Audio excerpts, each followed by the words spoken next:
estamos conformados por Irving Oriel Gómez Vázquez, Raquel Zavala Dante. y Espinosa Saldívar y Jessica Guadalupe. Hablaremos acerca de un capacitor o condensador.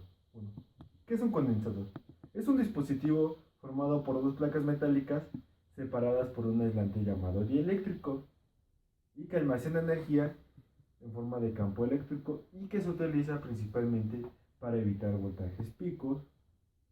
Bueno, la capacidad de un condensador se puede calcular mediante la siguiente ecuación matemática, que es capacidad es igual a la permeatividad por la multiplicación del área entre las placas sobre la separación entre las placas, y la unidad de la capacidad viene siendo los faradios.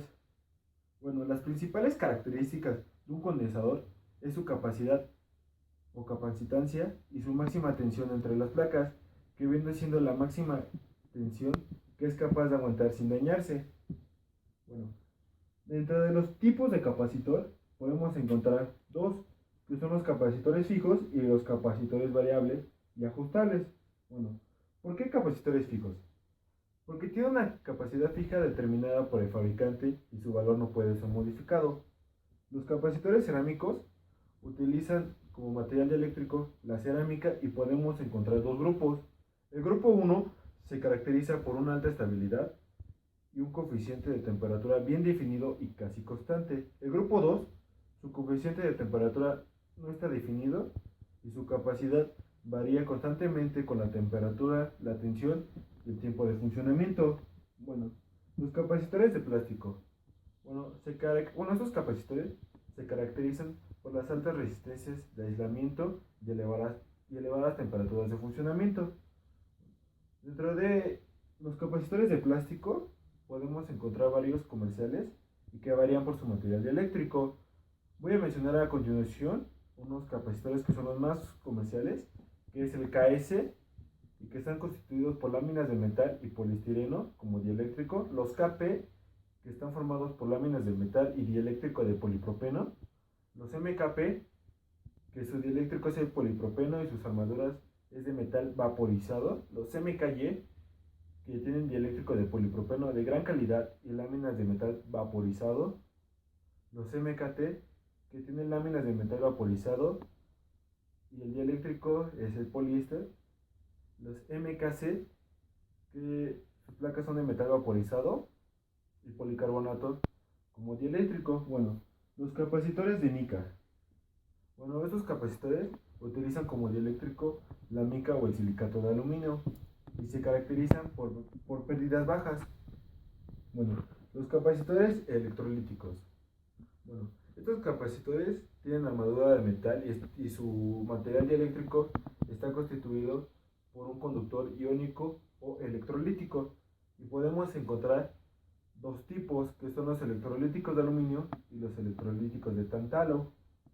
Bueno, los capacitores de doble capa eléctrica o supercapacitores.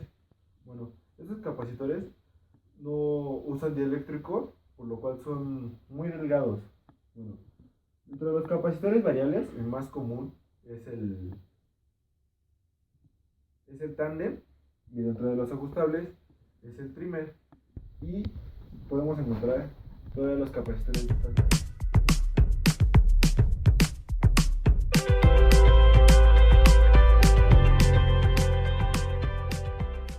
Para la representación sinusoidal en un capacitor tenemos que tener expresadas la corriente y la tensión en el dominio del tiempo, y cabe recalcar que la corriente siempre se adelanta 90 grados a la tensión. Por ejemplo, vamos a calcular la corriente en un capacitor.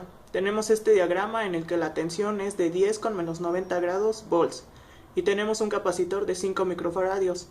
Utilizando la fórmula para calcular la corriente en un capacitor, obtenemos que la corriente es de 18.8 grados miliamperes. En el diagrama sinusoidal tenemos tensión y corriente expresadas en el dominio del tiempo, y graficándolas nos damos cuenta que el ángulo de desfase es de 90 grados y la corriente se adelanta a la tensión.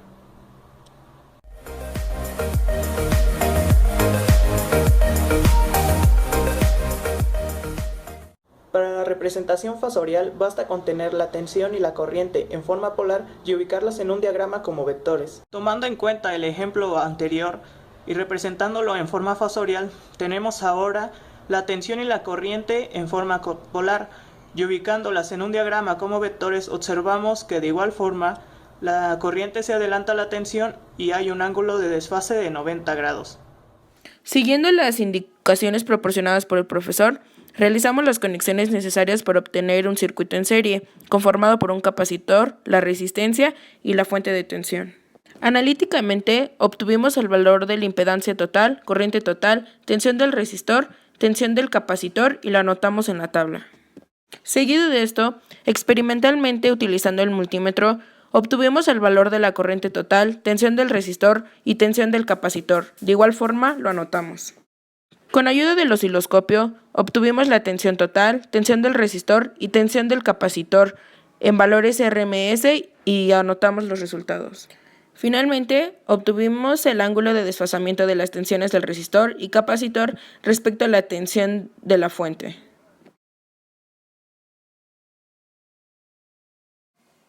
Los cálculos obtenidos durante la práctica se pueden observar en la siguiente tabla.